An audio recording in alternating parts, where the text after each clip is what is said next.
Жолугун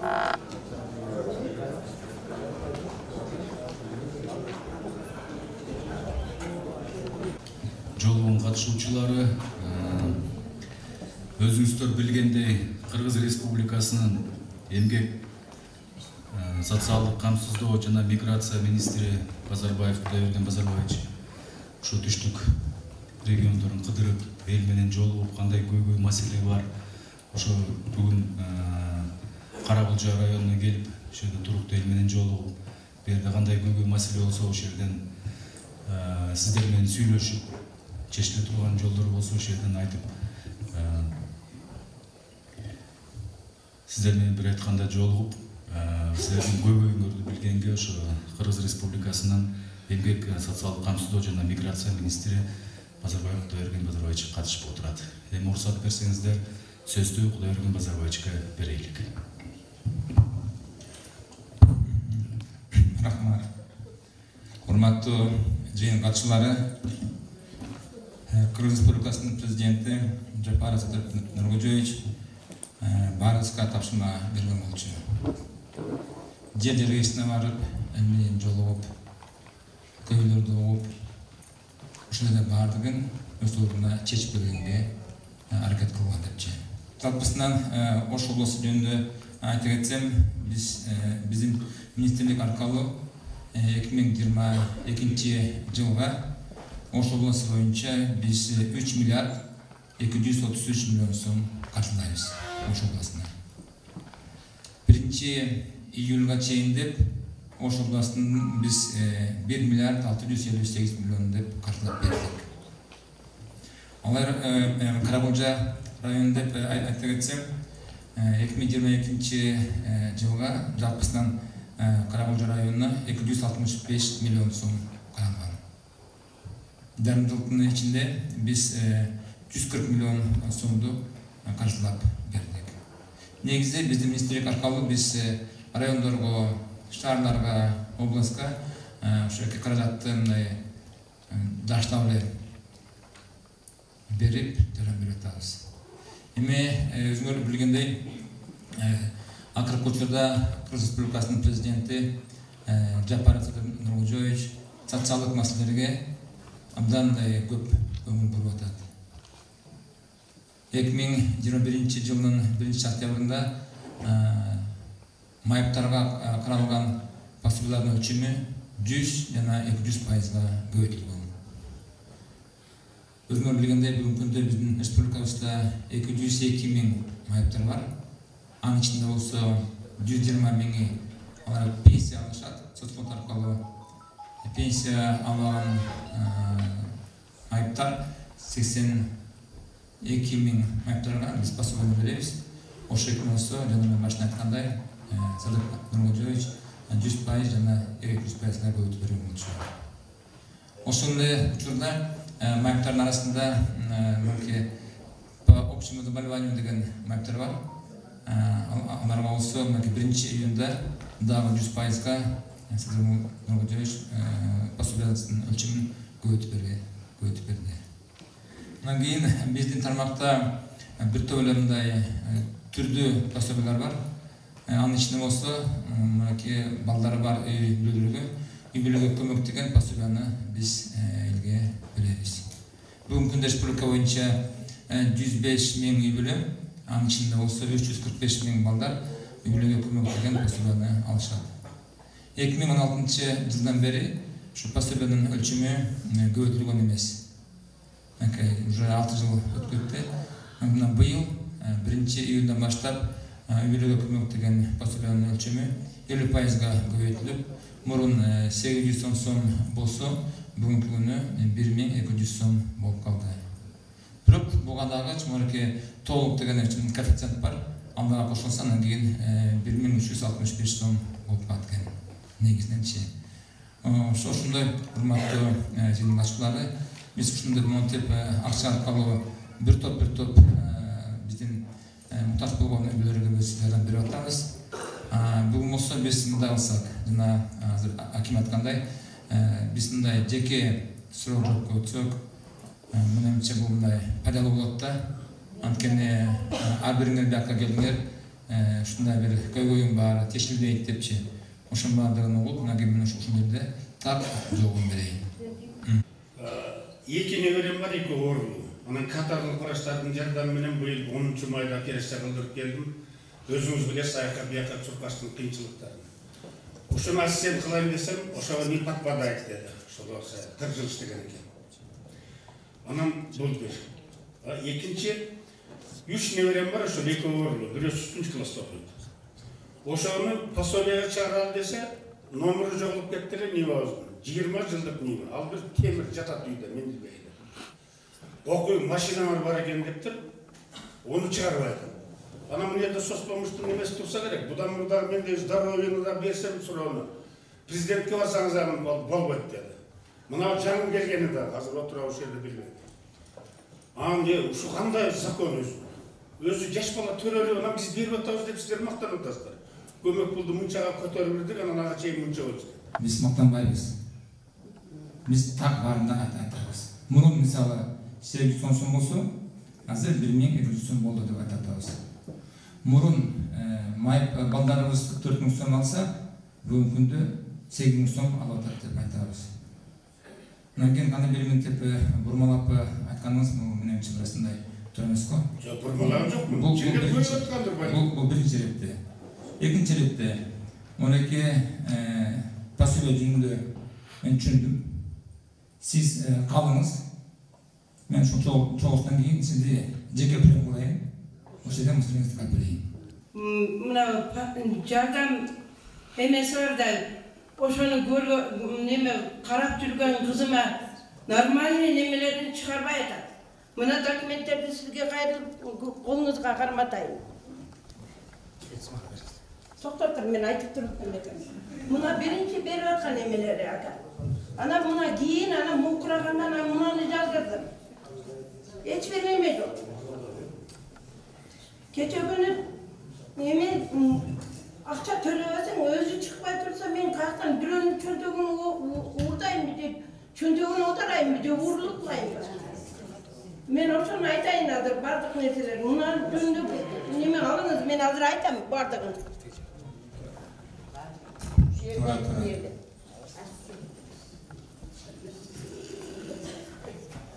Mına on gözüm şahsen görmüyor. İkinci olsa bayağı zalenim kötürlüğünde adamı görmeye kalat. İkin evrim karap türüt beni. Kızım olsa çoğun balanı mına azıcık bergen kağıdın emesin. Hazret balamı, nevreme. Şunu karap, jalavatda jaşı karayt eken degenler o şaka görsötüp masajga neme kılıp atıp azır kiçine basıp kaldı. Hareket kılıp atar. Men munçalık etmesem kalktım neme kılar. Anın tentirek kalktan jüröt degen sözlerdi otamına sospamörtün nemesine. Geçe günü de akşam yok durup kızım akçı kalıptı. Bu emne degen emeler. Ay sayın akça bolganda men pensiya bolsa anda neme kılıp koyuyoruz. Bolmasa ada neme kılıp. Kızıman bir sıray. Bektur degen neme kılıp atsan anda. Hazır mına ayda olsa Mirgül degen geçe daha biri oyuncuklu görsöttü. Ağa çeyin bolsa mına nemeden Topçu hayata meşidinen akça karacatın bölüp alıp Bektur men töleğemin geleber. 2 ayın töleğe tatip jalgan söylep mına da 2 ay yok men bardığım tölep durgamın. Kızıma mene bir alıp durup mına da oyuncuk tadı görsötüp atat. Bu normal iş bolboyu bizde oşanlar kınalıp duruyor ebe. Oturuyor. Rahmat. Uşul düğüne çeçim demet versinler anam bak. Akçası bir akça ikinci balası da mayıp. Başına su vereken. Bunu da karatı da akça geleni uçun çalıp imalı vatat. Talap kolu vatat. Onu da grupa ökür avay. Buna tip arasak men gözümle basıp duravasam. Kandip çıkaravız. Banisa da buna neme çıkardılar. Toplam çıkardılar. 6 yaşka çeyin bekar görülür degen söz vardı. Bu jönde başka neme yok. Görgöz albaysın banısaga. Orup durup çakırsan uğakında gelmek. Kaçan ölüp baratkanında gelir. Bul kanday neyseler. Usul nemeler boyunca jakşı kara bersinger. Nurgul Öğüt'ün sözü de var ile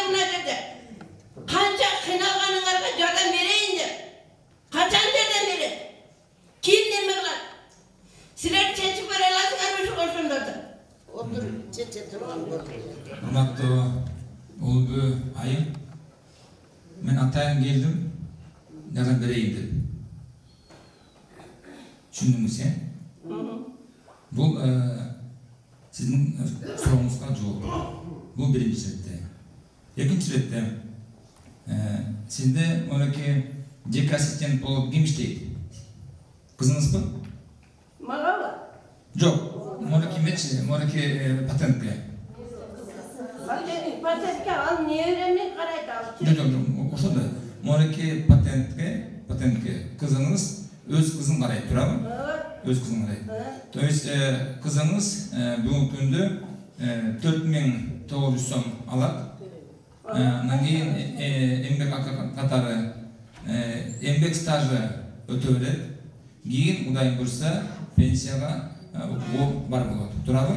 Bu moraki siz mağa bergen dokumentleri men gördüm. Bu dokumenter bugün günde işlep atabı? İşlep atabı. Az oturunuz. Men düşündüm. Ondan keyin orta jolda qaysi bir uçurda monaki patentni har bir adam özü törep ösün, жалпысынан törep koyuş деген bir oy çıkan bolчу. Bu to'g'ri emas oy. Antkeni patent algan adam bizning uçuruşta kızımız. Bu частный предприниматель қатары har bir ayda 300 сом жана 1000 сом төлөп турат. Bu bolsa sizin kızınızın geleceği. Kim biri төлөбөй убагында болуп алчы жолуп калат. Ошон үчүн биз ар бир адам өз тагдырыначы өзү ээ болсун деп ушундай кылган болчубуз. Мынаны сиз билесиз. Мореки 1300 сомду биз төлөп беребиз. Biz andan keyince şunu kompensasiya alıp daha öğreniriz.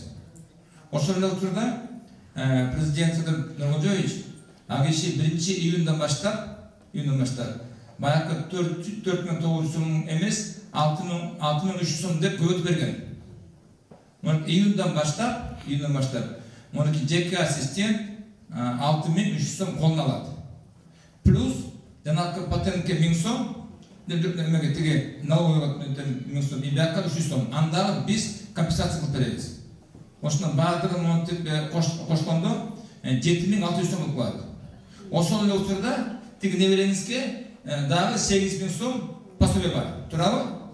Oşunda kızınız nevereniz şu ökön birikende 15600 сом alıp kaladi bir ayda. Bu morekemin dokumenter boyunca. Bu bir değil. Ondan keyin janakı siz aytkan, kim böyle misалы тура эмес карап койду, врачтар болсо ушинтип атат, вот. Аны болсо мен бияка жазып алдым. Siz мага ошо врачтардын фамилиясын берди, фамилиясын. Аны мен карап берейин. Мен өзүм Өзбекстан жараны болом, азыркы учурда биринчи майрымдагы Алиев Эмирбек деген балага турмушка чыкканмын. Азыр 4 балам бар. Ошолорго пособие чыкпай жатат. Себеби сен Өзбекстан жаран экенсиң дейт. Закысыбыз бар, балдардын көлүктөрү бар. Балдарым уже экөө мектепте окуп калды. Ошол пособияны чыгап берсең. Так, күйөөңүз барбы? Бар. Кыргыздарыңда бар? Ооба, биринчи майда турам. Сиз калыңыз. Калыңыз. Анан паспорт боюнча дагы. Кызым, калыңыз. Пенсияны, пособияны учурунда почтальондар таркатчылар. Азыр мына китепчеге өткөрүп койдуңар. Бул китепчени алып келинчеге келе албаса жолдошу келет дагы пособияны алат. Ачык алат, жакшы болот. Ал жолдоштор менен жолугуп иши паркрек кылып жок кылып коюп. Тиги баланы тарбияласын деп, баланы ушул дережеге жеткирсин деп мамилеге дагы акча төлөп атат. Onu güyüm araq içip alsın, olsa joldaşlarımla kart oynasın da bergen yok. Oşul nerseni başlayan oşa atölyenin koluna öz berip dursa da ben sonuç fatlarında birinci çağ. İkinci çağda pensiyelerden adamlar. Pensiyelerlerinde şu Alayku, Kızılcar, Oytal, Kapşıgay, Sarıbulak, Teyzakları Karagızaylı hükümetler, Toğluğaylı hükümetler. Ular mümkün balları gelir, mümkün başkaları gelir. Alar kinişte boyunca pensiyanı da, pensiyanda iş bağlamalar var.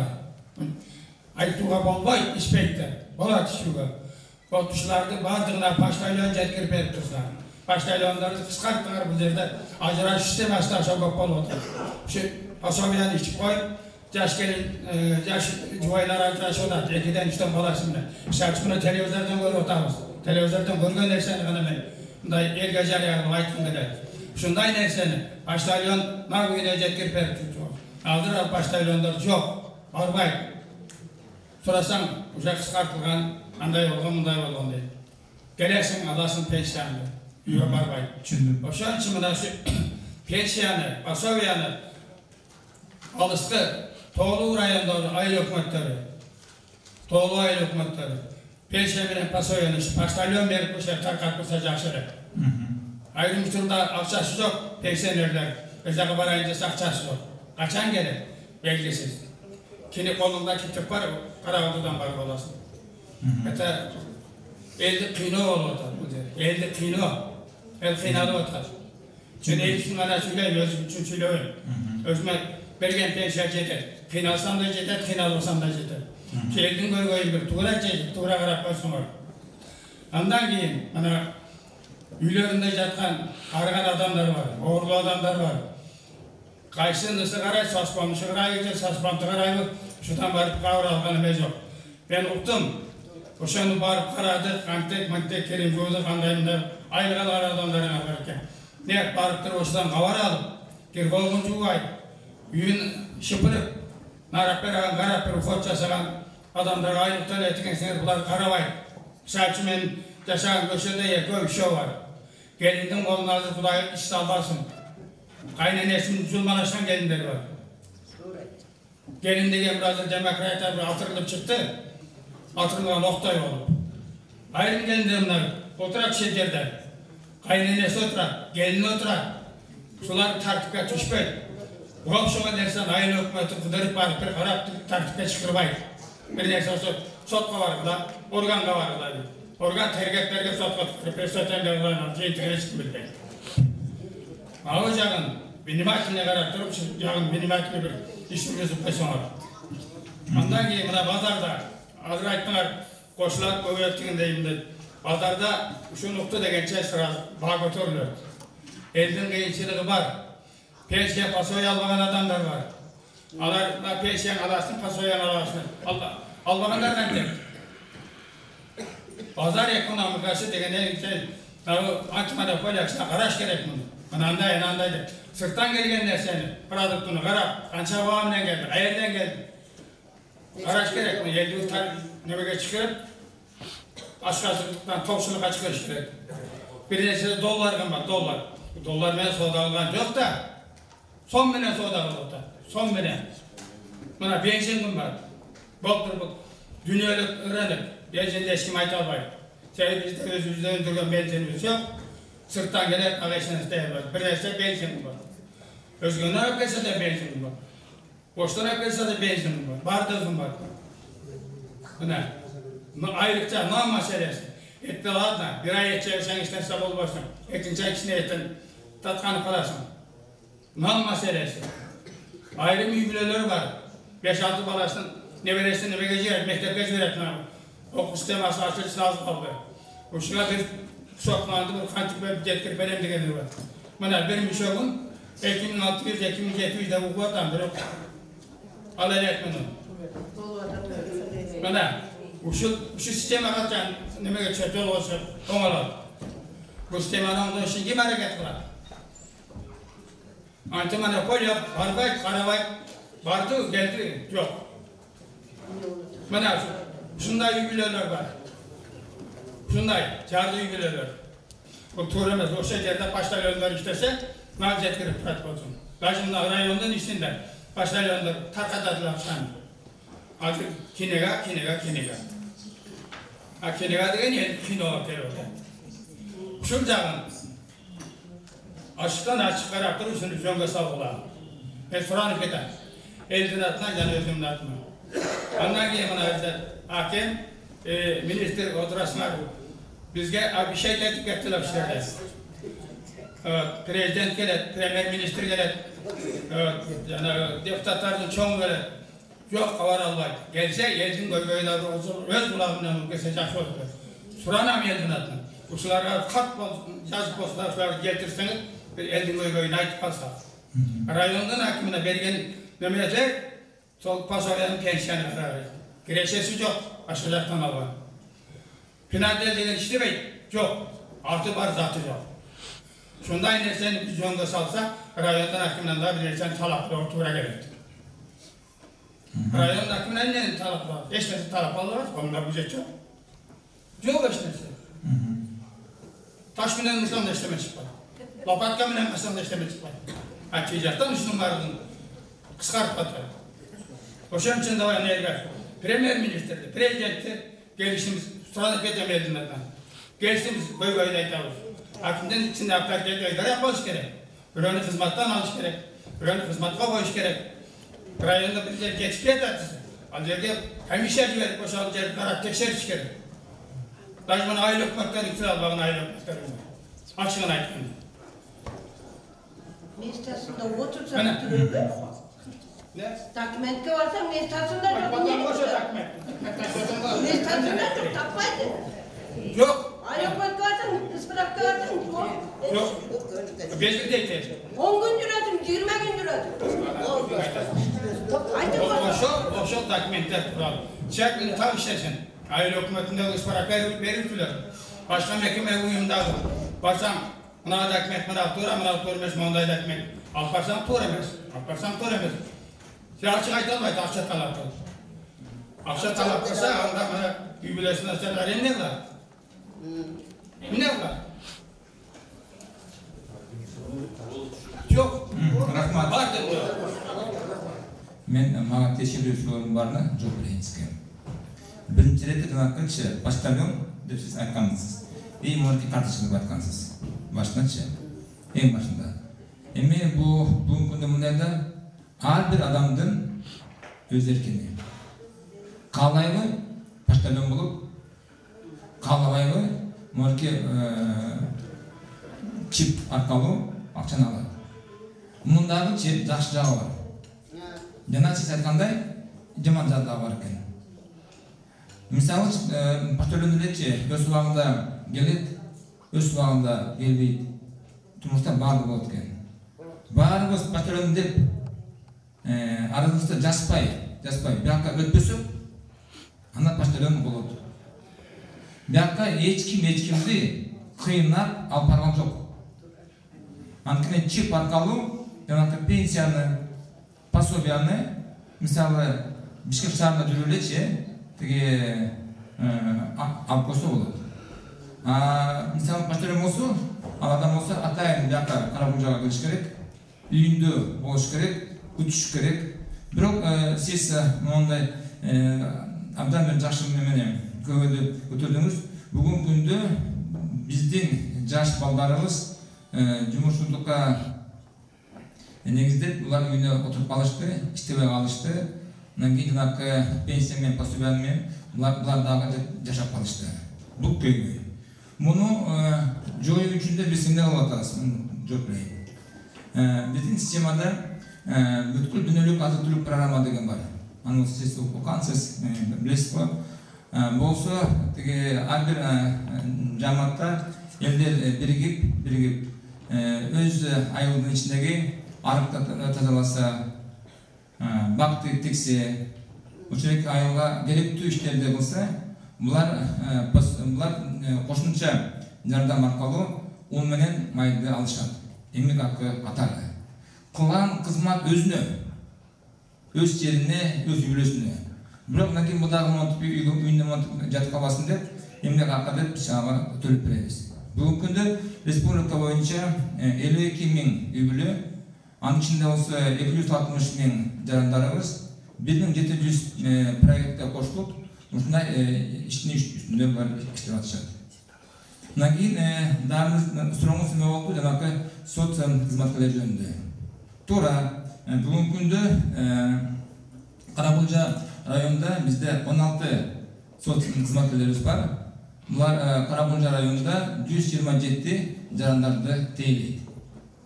Mümkün siz bilgen jaranды bular görmey kalgandır, bilbey kalgandır. Mümkün uşaki aksakal uçotto jok bolup kalgandır. Anda sizge ötünüç. Siz hazır kalıp uşaki aksakaldın tak atı jönün darегин maga берсеңиz, biz oşunun üstünden daha işleyemiz. Oşunun oturda Moraki жергиликтүү өкүлдүн жергиликтүү бийликтин өкүлдөрү бу жерде отурат. Men ötünüşüm var sizlerge. Ушундай машиналарды так карап, соц кызматкер аркылуу бизге маалыматтарды да кошумча берсеңер, биз андан карап беребиз. Мына бүгүнкү күндө республика боюнча мен айтып кетейин, 927 кызматкер, биз 12.000 адамды республика боюнча тейлейбиз. Булар болсо улгайып калган биздин жарандарыбыз, үйүнө жатып калгандар, өз-өзүнүн тейлеп алгандар, биздин соц кызматкер келип, үйүн шыпырып коюп, баардыгын тамагашын дайындап, бир жумада 2-3 жолу барып, тамагашын алып берип турат. Каракөл району боюнча жана мен башында айткандай, бүгүнкү күндө бизде 16 кызматкер, булар 127 биздин жарандарды тейлейт. Мына жанагы сиз пособие жөнүндө дагы айтып кеттиңиз. Мен кандай бир мындай түшүндүрүүнү берип кетейин. Пособие бул эмне? Пособие бул эмгек акы эмес. Пособие бул убактылуу кыйын акыбалга түшүп калган үйлөргө караштуу. Жана мен башта айткандай, үйлөргө көмөктөгөн балдарга арналган пособияны бүгүнкү күндө бизде 105.000 үйлө, анын ичинде болсо 345.000 балдар алышат. Мына ошол пособияны ким ала алат? Так ремонттуп жабышкан болбойт да. Ар биринин өз эмеси бар да, чеги бар, критерий бар да, критерий бар. Мисалы, жана сиз айткандай, уна деп коеюнчу. Мен, уна, мисалы. Мына кебет жакын арада бир жолугушта бир аксакал туруп айткан болчу. Кудайберген Базарбаевич, мен унам бар. Ошонун негизинде мага пособие берип койду депчи. Мен залда отуруп, баарыбыз бирге ошол акчанын акчасын сынап чыккан болчубуз. Мисалы, бир ошол жылы эме болчу да 37 сом болчу. Бир литрдин басы. Мынакей ошондо бир күнү ошол машина 10-15 литр май жесе, 10 деп коелучу бир күнү. Ошондо бир айда ошол машина 300 литр бензин жеткен. 37ге бөлүткөндө 10.000 сом болот экен. Ошол аксакал жалаң эле машинасына ремонт эмес, бензинге бир айда 10.000 сом табатса, аларга пособие берилбейт. Бул мыйзам. Анткени берилген пособие бул балдарга, балдарды кошумча баг боюнча. Бирок сиз анан тышкарыдагы мынакей балдар жөнүндө дагы айтып кеттиңиз. Анын осундагы мен жазып алдым, эске алалы, анын үстүнө дагы иштеп берели. Мен пенсионермин, 30 жыл şu больницада эмгек кылганмын. Анан азыр пенсиядамын, үйдө турам. 600 пенсия алам. Пенсия жетпейт экен. Мындай кымбатчылыкта элдин баардыгына эле жетпей калып. Акыркы күндөр путум оорчу болду. Ошого дарылансам дарыма деле жетпей калат. Анан Садыр Нуркожоевго салам. Ayda var adına temizge de pençet tüzüklü öyle hoş koysunca. Eskurde olsa derme yüzge cetirsin. Ballardan kolun gök karatmay. Anan buna gömelecirde ayet otasına yenileri sıyla vatağızdı. Tegele uşu 70'ke çıktım, bu yıl 70'ke toludum. Bir yolu silahlan yokuz. Yeni de geldi hukbayız dile, gelmeyiz dile, bunu yerde çıkırışbayt dile. Bak onu irisine tartat bolu böyle öldürün nemelerin silah, matkeri nelerde silah atağız, falan da silah atağız öyle değilsinler. Televizyondan görüp alan buluruz. Yoksa bizden de şunda yok, silahlansak bol koyuyordu. Altırmak sana gıp olmuş gelip onu da öldür alacak. Peki cettim cesir hanım, bunlar kıynalı vaktanlar almak da bizden mahalleden. Göptörü şu arızdan kalacak yoksa bizge minnet ettim. Onu şu çoğun kısmakta iştegenlerden uğurttuğanlar alıdken. Ötkünde de geldi dediler. Hakim geldi bir bela de var işte. Daha çok oldu. Uşu men jetim işke çıktı çaktı balam. Yarın çıktı ondelerden yok. Uçurunda çalım caşıra ölüp kaldılar. 5 balаны kıynalıp kıstalып baktım. Birisi suratlığı olunca mol oyağı ötüp etti. Buna geçeki Sadır Nurgojoyev iştegimden berke. Okuyan ile aytayım. Bu bala жақсы iştep atat. Жақсы ile aytып atat. Жақсы ile görsetip atat gözüngөр görüp. Televizyondan da görüp aylan ömrün versin. Жақсы kılıp atat, telip atat, korrupsiyani joy kılıp atat deymiz. Korrupsiya gayrap küçöldüğü de atam balam. Menin koşunam kızıl kitap alam dedi. 3 cumadan beri barıp atat. Al turmam akçaсын berip atat. 20 mingde kızıl kitap alıp kalganbız var. Üydün kızıl kitabı. Oylar çoğalar. Uşoğlar da hala joyullar atat. Kaçan joyulat bular. Joyulat desen varsan, kantoruna varsan, kişi olduğuna sana var. Şoför meni karvayıp kılışat tapular. Karaganda uyunda oturuyor ve bularga bela var degen sözler varken aylanayın bala. Bularga qarı, turağı. Emi işine yegiri kalçol, esen aman jetu al. Uşu elдің көй-көйін bir çelcik etkin pençeni böyle kılacak da bana diyeyim. Rahmat. Hurmatlı Aypö, ayım siz pensiya jөнүндө тууралуу айтып кеттиңиz. Мен да сизге кошулам. Жылдан жылга пенсияны көбөйтүү боюнча пайыздыкты негизинде көбөйткөндө 10%га болобу, мисалы 15%га болобу. Анан кийин орки ким көбүрөөк пенсияны алса, аларга көбүрөөк кошулат экен. Ким азыраак алса, азыраак болуп калат экен. Ошон үчүн быйыл 1-октябрдан баштап пайыздык эмес, конкреттүү сумма мененчи бүт баарына 1 теңге менчи кошулат. Мен ал сумманы билем. Бирок алдан ылай азыр айтып койсом, турмуш болуп калат. Ким билсин, мисалы орто жолу мисалы бир аз көбүрөөк болуп калат, туурабы?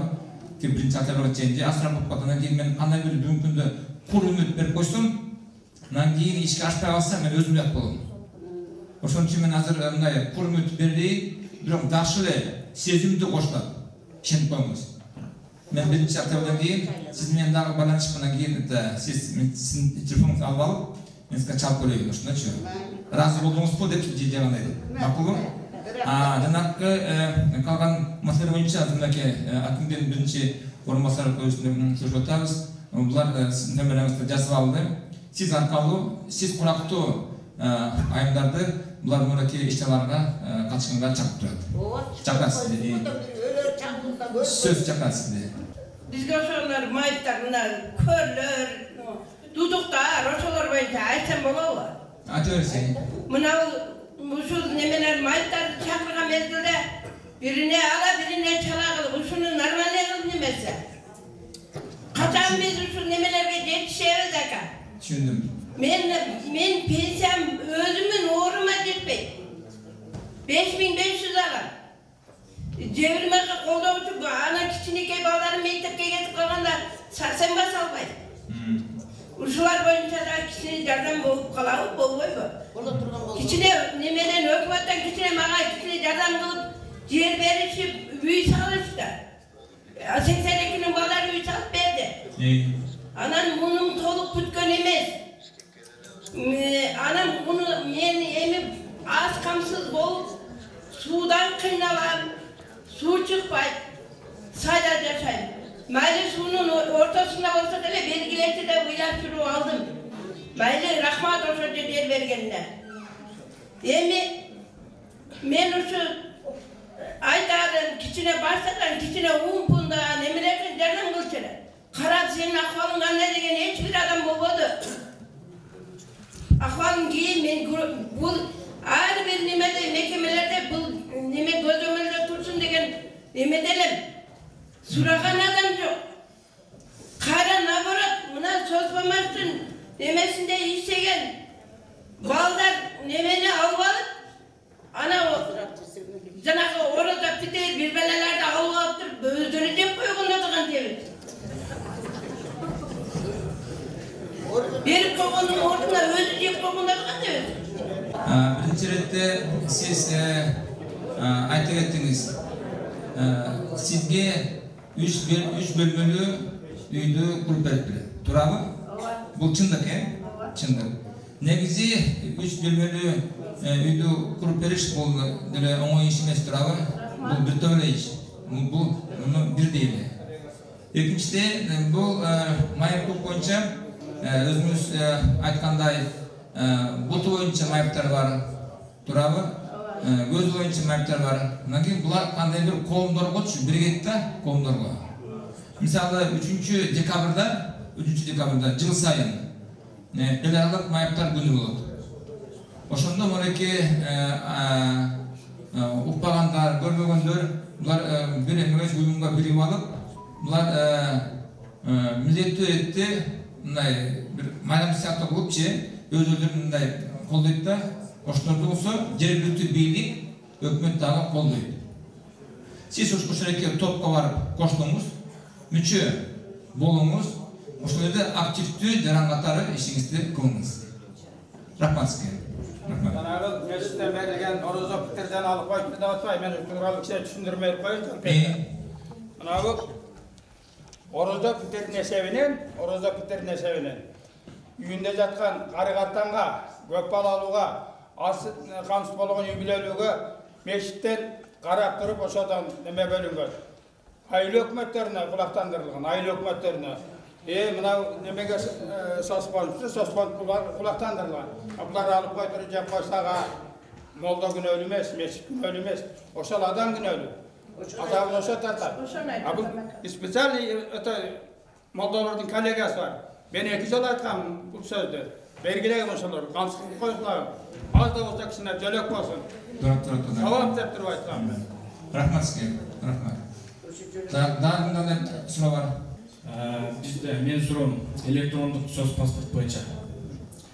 Электрондук соц паспортту толтурууда башында биз айтканбыз, толтуруп баштаганда адам кошулуп калат, же болбосо өтүп кетет. Ошону базадан чыгарыш керек, же болбосо кошуш керек деген маселени койсок, ушул мезгилге чейин эч ким чече алган жок да. Менин жөнөкөй эле соцсатисмин. Мен эч ким эме кылбайт эле. Инфокомдун балдары менен көбү менен байланыш көрдүм, алар чече алган жок. Бүгүнкү күндө ушунда соц паспорт боюнча көп маселе болду. Мына жерде бир аваз айтты, айыл өкмөткө барсаң ушундай мына жерде туура эмес деп атат депчи. Санариптештирүүдө Санар Баймак менен соц паспорттун дареги эки башка болду. Анткени жарандардын өзүнүн кызыл китеби жок болгондугуна байланыштуу бирөөнүн үйүнө барып базага турат. Ошо база менен анан экөөнүн дареги эки башка болду. Себеби түндүккө кирген эмес, айыл өкмөттүн гана базасына кирет, экөөнүн адреси эки башка болду. Ошол маселени бир карап эсеңиздер деп сурамай эле. Рахмат бала. Мен жоптойм. Урматтуу жыйын катчылары, мынакей соц электрондук соц паспорт деген бул мындай абдан керектүү нерсе. Бул эмне? Биз ошоки электрондук соц паспорт деп ошонун негизинде биз интерактивдүү карта кылабыз да. Андан кийин ошондо республика боюнча жалпы маалымат бир кнопканы бассаң чыгып калат. Экинчи кнопканы бассаң Ош областы боюнча маалыматтын баары чыгып калат. Үчүнчү кнопканы бассаң Каракулча районундагы сандары баардыгы чыгып калат. Төртүнчүнү бассаң айыл өкмөт чыгат да, айыл өкмөт. Анан кийин бешинчисini басканда айыл өкмөттүн ичиндеги мынакей электрондук соц паспортто толтурган жарандардын тизмеси чыгып калат. Ошондон кийин тиги кишинин фамилиясын басканда ошо фамилиясын ошоки бирөөнүн ичиндеги электрондук соц паспорт баардыгы чыгат да. Ошол жерде бүт баардыгы бар. Кредит барбы же жокпу? Бул помощь алды беле же алган эмес беле? Пособияны алып атабы же алган жокпу? Жери барбы, малы барбы, малы болсо канча малы бар? Бүт бар чыгат да.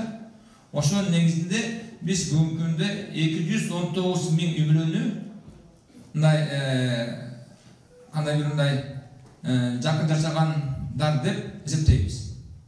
Ошол 219 миң үй бүлөнүн ичинен 105 миң үй бүлөгө биз жанакы үй бүлөгө көмөктөгөн пособияны беребиз.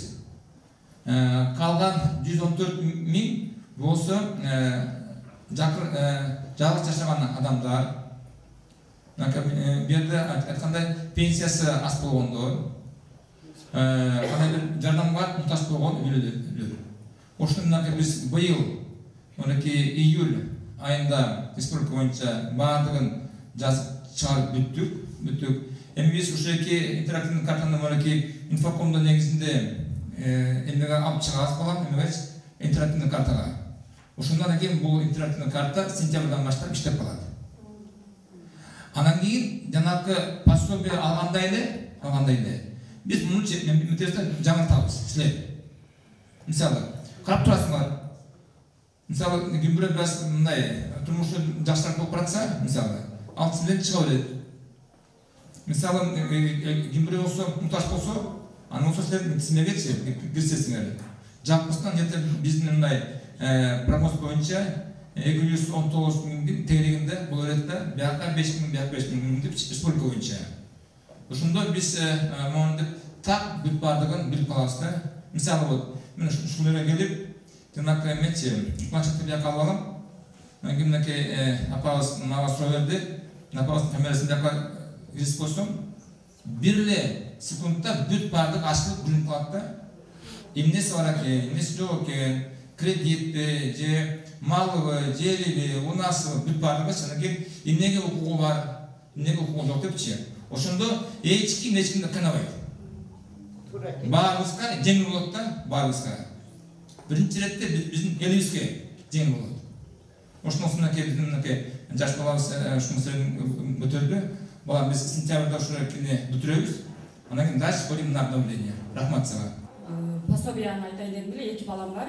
Ошо күнгө чейин пособия чыкпай атат. Ушул пособияны чечип берсеңиз. Не себептен машина бар? Машина жок. Атыр. Себеби биз убактылуу азыр Бишкекте квартирада турабыз да.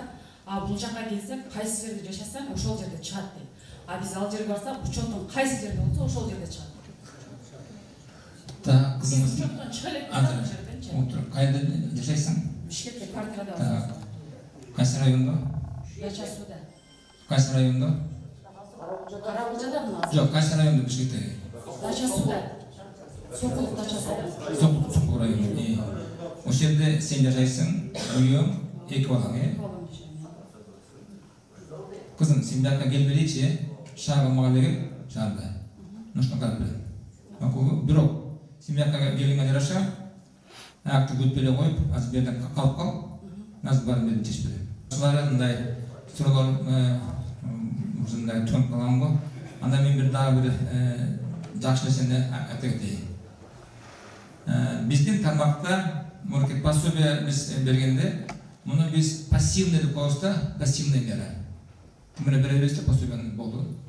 Анан кийин биз быйылкы жылы тетеги Канамжай районунда, Баткен областында жана Жумгал районунда, Нарын областында пилот катары 2 районго 50 үй бүлөгө 100 миң сомдон бергенбиз.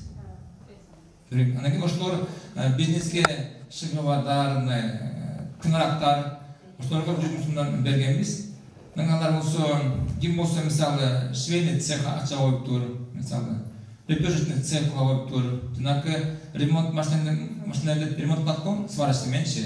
Ошол сварочный агрегатты алыптыр, малды алыптыр, токту, балыкты, ар кандай мисалычы, ким эмнеге мына жакыныраак болсо, менен калса ошону алып ишке ашырыптыр. Ошол пилот абдан жакшы өттү. 100%га реализация болду. Ошонун негизинде Кыргыз Республикасынын президенти Садыр Нурматулловдун демилгеси менен өкмөттүн башчысы Акылбек Усенбекович Жапаровдун буйругу менен жакын арада 292 миллион сом каралып берди. Эми биз ар бир районго ушул жакшы пилотту жайылтып, ар бир райондо 50 үй бүлөгө 100 миң сомдон беребиз. Бияка ким кире алат? Жанакы үй бүлөгө көмөктөгөн пособиянын алуучулары эле, ошол эле. Бул биринчи менен кадам катары. Бөлөкчүлөр бияка кире албайт. Ким мисалы пособияны алса, ошолор мынакей 100 миң сом алганга укугу бар. Бирок ошол эле учурда ошол 2 үй бүлө кандай bir кичинекей bir бизнес планды жазып коюш керек да. Мен муну кылам, мындай кылам, ушинтип өнүгөм депчи. Нагин биз ушуреки акча монтип куруп такабака мисалы үчүн кетип калбас үчүн биз акчаны колуна беребейбиз. Банкта счетту ачып беребиз. Ошореки банк аркылуу андан кийин булар иштерин кылат. Ошол учурда биздин башкармалыктын өкүлдөрү, куратор катары ошореки адамдар менен бирге барат да банкка. Мисалы морки квитанция мисалы 3 швейный машинкага деп. Турабы жазып турат. Сиз машинканы алат. Ошореки мисалы теге турган материалды алат. Мисалы жибин алат. Булар мындай карызга же тойго же кредитке бул акчалар жумшалбайт. Ошон үчүн араларда кандай бир калышуулар бар болсо, ошол жакка районго келгиле, тизмеге тургула биз 100 000 сомдон беребиз. Ошол учурда жанакы 3 айдын ичинде дагы биздин пособияны алып турасыңар. 3 айдан кийин силер автоматически эретте чыгыш керексиңер. Анткени биз 100 000 сом мынакей оңой менен бербейбиз турабы? Зато тиги үй бүлө болсо бутуна турат, иштейт, же мисалы мал аласыңарбы? Өзүңөр билесиңер да. Бирок биз жылдын ичинде биздин кызматкерлер силерди карап турат, контролдойт, көзөмөлдөйт. Анан кийин ушул менен кандай биз терең ишенебиз, что жакшылыктан ушинтип биздин элибиз чыгып кеткенге шарттары болот. Рахмат баарыңарга. Жаштык болсундар бизге. Эми биякта бир-эки суроолор бар эле. Мен ушул суроого жооп берейин.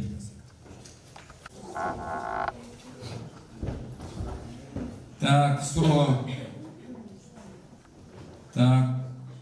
Пенсия көбөйтүүнү суранам дейт. Пенсия жөнүндө мен уже жооп бердим.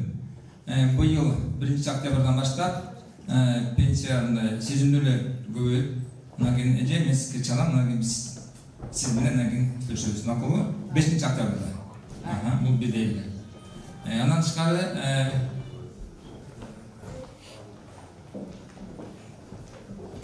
Карымшакова Чынар ким?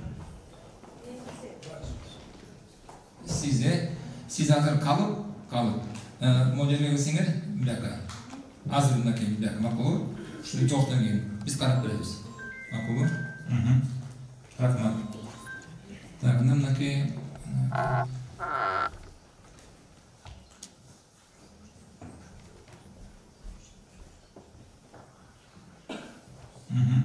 Так, Кулуева Анархан.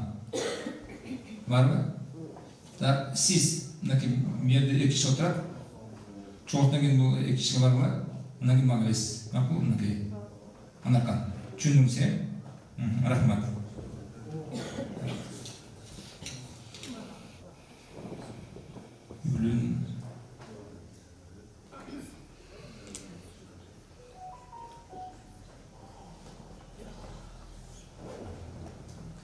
Так, мореки үй бүлөнүн башчысы группадагы пенсия алат. Бирок алты баласы бар, пособия албайт дегенди ким жазды муну? Сиз калыңыз, кызым. Макулбу? Жок, сиз калыңыз дейм. Мен карап берем мынакей, ушул сөзүнө. Бул кимдикине? Замира. Сен каласың. Макулбу? Сокулукта турасың. Турап шаарды. Мен азыр калып берем, анан сен бөлчү менен чакасы чалам, сокулукка. Азыр бул чечебиз. Макулбу? Рахмат. Урматтуу жыйын катышуулары, мынакей дагы бар экен. Так, Жулукова Самара. Сиз майыпсызбы? Жок, балдарым. Балдарыңыз, сиз дагы калыңыз. Мына 2 киши отурат. Биринчи катарда. Жынчыларга жол алсыңар, анан мага келсиңер. Макулбу? Рахмат. Шергазы кызы Нурия. Барбы? Кызы мен сен аласың, тура бер, мен сага жооп берем. Болду. Урматтуу жыйын катышуулары, мынакей суроолордун баарына биз жооп бердик. Кимбир болсо жеке маселеси бар экен. Аны болсо азыр мен берге калам. Азыр мен кабыл алам. И маселени мен карап берем.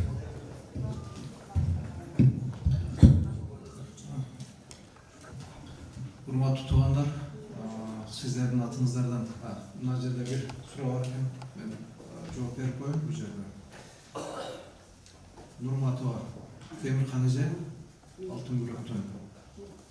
Siz bir komuta neylerinize bir komuta bölüp beri alasıp dep suraman ekens. Hem bu yerde bölüp beriş kıyınırap, sebebi sosyalda uylar yok, özümüzler bilesizler.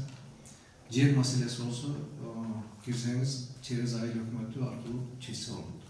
Onu büyümenen cerikte, cerikte, birlikte kompetenciyasına göre biz çizginin hareket kılayız.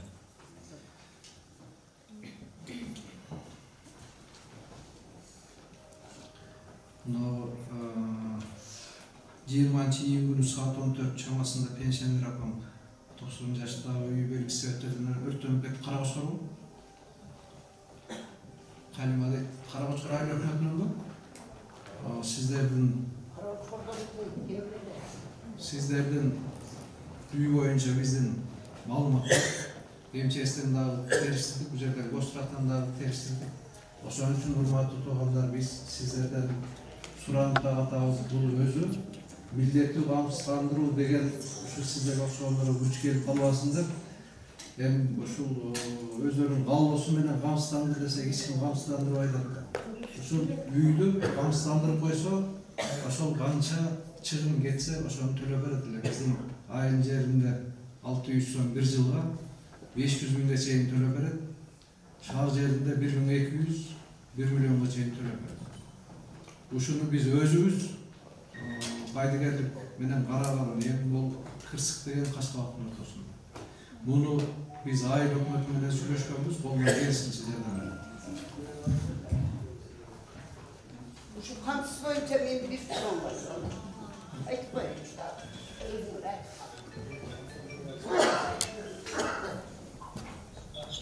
Şu kansızlandırı boyunca birinci yol çıkanda ben üyüme birinci yol kansızlandırganım desem. Ana keyin alayda jer tütürü olmadı bizden eskireyleden paksamenen urulgan. Anan jarakka ketip körük janıp kaldı. Anan ekinci yolda kansızlandırıp gelsin, kansızlandırıp barıp tekşerip atıp sizden üyünüz eski eken, anın üstüne paksa eken, pışkıştan bolsa da bolot ele, tekşerip aytırıp öyle kanday kansızlandırıp koydunuz. Sizge bolboyt dep gerek bolsa mı yerden poştodan gelip gayra tökkön ekinci yolda kansızlandırganımı 600 kaçsın töktümeler şu akçamı gayrip berdi de bana. Hazır kanıtsız boyunca aytıyorsan esnevatan. Bardı gele pişip kırktan yüzler onu kanıtslandırış gerek be. Eski tutup paksa saksanız bol be. Bu boyunca özlerinin kriterleri var ya. Anan keyin bizde kanıtslandırılmagan Pagıza kirpiç degen çok bolçu. O yerde yazıldı. Janagı göçürülүүгө жата турган үйлөр бар бизде. Селден көчкүдөн заключение чыккандар, коркунуп чыгып калгандар, ошол үйлөр камсыздандырууга жатпайт. Анан сиздики индивидуальный кайрысаңыз караштырып көрөлү. Башка суроо жок болсо урматтуу туугандар, ондо сиздердин атыңыздардан, ушу биздин атыбыздан Кудайберген Базарбаевдин ишине ийгилик каалайлы, рахмат айтайлы. Сиздер ушу дайым эл кызматында жүрүп атасыздар. İşinizlerde ardayım iyilik olsun. Uşul sizlerden ministerlik bey geçirilarga kolunda jokturga jardam bergen eldin eң ayarlı katmarın teylegen oşolarga hizmet көргөзгөн sizlerden ministerlik ministerliktin işine iyilik kalaylı sizler çinler sol işinize iyilik olsun. Rahmat. Мысалы бүгінгі күнде Қаракөзен районында айта кетсек, бір жылға министрліктің бюджетімен ушул районға 265 миллион сом карап кетебиз. Мисалы Кыргыз президенти Жапар Нурматуллович биринчи октябрдан баштап 2021 жылы майыптык боюнча биздин жарандарга пособие 100 жана 200%га көтөрүп берилмекчи. Мисалы ошол кезде биздин майыпалдарыбыз майыпалдарыбыз 4 миң сом алса, азыркы күндө уже 8 миң сомго чейин уже алып жатат. Мындан тышкары осуна 1 июнда 2021 жылы мүлөгө көмөктөгөн дагы пособиянын түрү бар. Бул пособияны бүгүнкү күндө 105 миң үй, анын ичинде 345 миң балдарыбыз пособияны алат. Ошол пособиянын өлчөмү ушул жылга чейин 2016 жылдан бери көбөйтүлгөн болчу. 800 сом болчу. Эми 1 июндан баштап 1200га чейин көтөрүлдү. Мисалы Карабулжу району боюнча толук бик толуктуу алганда ушундо өлчөмү 1365 сом болуп атат. Негизи мынакей пособие аркылуу мынакей жанакы майыптарга жаран бергенс баардыгы өз ордунда, эл болсо ага ыраазы, Кыргыз Республикасынын президентине ыраазычылыгын айтып жүрүшөт. Бирок ошол учурда мынакей жеке маселелер бар. Аны болсо мисалы мен Карабулжу районуна биринчи жолу келген жокмун. Мен Нурнур бияка келип жүргөн болчумун. Ошондо мисалы чечип кеткен маселелер болсо ошол адамдар келбейт. Андан кийин мынакей азыр өзүңөр көрдүңөр, Өзбекстандан мисалы келиптир, Тажикстандан келиптир. Андан кийин орто жолдо документтери тагы эмескен. Ошол негизинде кандай бир уктурлук пайда болот. Мисалы апасы болсо Өзбекстандын жараны экен, атасы болсо Кыргызда экен, эки баласы бар экен, пособияны кантип эбиз деген маселе жаралып калыптыр. Аны болсо мен мынакей жерге келип так мизамчылыгын баарын чечип бердим. Эми ошону ушул чечимге чейин бул жакта өзүңүз суроолор болбойбу? Жок, эми силер турат чүңдө. Анткени жобо деген бар. Артыбызда прокурор турат. Ар бир кадамыбызды прокурор баарын текшерип турат. Ошол негизинде мен дагы өзүмдүн талапты катуу коюм. Биздин кызматкерлер мындай жолго бара албайт. Барбаш керек. Булар ушул жолго барса, анда, конечно, мен өзүм мындай чечимди кылыш керекмин. Ошон үчүн мисалы биздин кызматкерлер болсун, өзүңөр көрдүңөр, жеке кызматкерлерге иштеши жумуш боюнча кандай бир проблема жок. Негизи баардыгы жанагы адамдын каалоосу. Мисалы өзүңөр көрдүңөр, бир үйлүү болсо келген аксакал мисек маселеси боюнча суроолор болду. Аны болсун мисектин кызматкерлери берди болушту. Ушул жерде биз чечип бердик. Бирок өзүңүзгө кошо башка ушу бөлүмдөрдүн адисти дагы уже келет да маселе. Мен телеген тармактар баардыгы келишет, баардыгы залда отурушат. Анан кийин биз буларды тияка дагы кошумча туркатпай, ушул жердин баарын чечип берип атабыз. Өзүңүз көрдүңүз. Бир дагы адам мындай кандай бир наразы болуп кеткен жок. Баардыгын биз же туура мыйзамды биз буларга түшүндүрүп беребиз, туура кандай болот экен деп, же ушул жерде маселени биз чечип атабыз. Анан кийин сиз суроо бергениңиз жанакы социалдык контракт жөнүндө. Бул болсо өзүңүз билгендей, биз былтыр декабрда Кадамжай району жана Жумгал районунда пилот катары баштаганбыз. Ошол пилот болсо өзүнүн 100% өзүн актап ишке ашып кетти. Ошол негизинде андан кийин биздин президентибиздин демилгеси менен өкмөттүн төрагасы Акылбек чечими менен биз азыркы күндө ар бир районго 50 үй бүлөгө 100 миң сомдон таратып беребиз. Бул жанакы үйлөргө көмөктөгөн пособие алуучулардын тизмесинен ошолорго да мен айтып. Алар болсо 3 айдын ичинде тизимден чыгыш керек. Анан кийин бүгүнкү күндө биздин жарандарыбыз ойлоп калышты. Же биз 100 миң сомду алабыз, бир аз риск болот. Жок, бирок ошол менен биз өнүгүп, утузга туруп кетебиз. Же өмүр бою биз акырындап монтип пособияны карап жашай беребиз деген ойлор бар да. Ошон үчүн ошондон дагы мен бүгүн так баарын түшүндүрдү. Элдин көбү ошол экини алабыз дейт. 100 миң сомду кандай бир иш кылабыз дейт. Албетте биз ошол эки акчаны акчалай колдон эч кимге бербейбиз. Ар бир жаранга биз банкта счетту ачып беребиз. Андан кийин бүт баардыгы мынакей банк аркылуу болот. Ошондон дагы биздин кызматкерлер келип ушунун баарын текшерет. Бул качан башталды?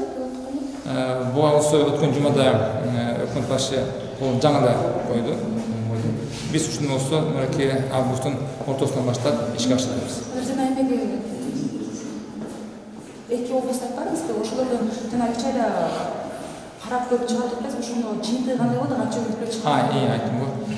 Бул болсо Баткен областы Кадамжай району жана Нарын областы Жумгал районунда ар бир районда 50 билен булар пилотту өтүштү. 100% менен ишке ашты. Бүт бардыгы мен дагы өзүм буга көп ишенбестен кайра кийин артына барып кыдырып теги толу айылга чейин барып кыдырып баарын көрүп келдим. Мисалы жанакы ичмени секторду мисалы өткөзүнөн көрүп келдим. Машинени оңдоо боюнча сваркасын алып берип, коросунун машинеси көп экен, уже машинанын баардыгы ошакка барат экен, сваркалык оңдойт экен. Бир экинчи топтогу буту жок. Экинчи топтогу буту жок майып, экинчи топтогу алса биздин 100 миң сомун алып, үстүнө дагы өзүнүн 20 миң сомун кошуп, кичинекей эле мазаны алып, жок, пособие кереги жок, мен таксовать кылам, акча табам деп, биздин машинабызга кичинекей бир унасын алып бер. Ошого чейин бардым мен, көрдүм, тим эле жыргап мындай тың жигит экен. Түзүмдөн алгандар, значит, берки пособиядан баш тартат экен, да? 3 айдан кийин. 3 айдан кийин. 3 айга чейин алар пособие алышат. Бул кайтарымсыз. Бирок бул катуу мен көзөмөлдөйбүз. Кандай бир кредитке же тойго же карызга биз мындай жол бербейбиз. Ушунаки жазылган проект боюнча баардыгы ишке ашыш керек.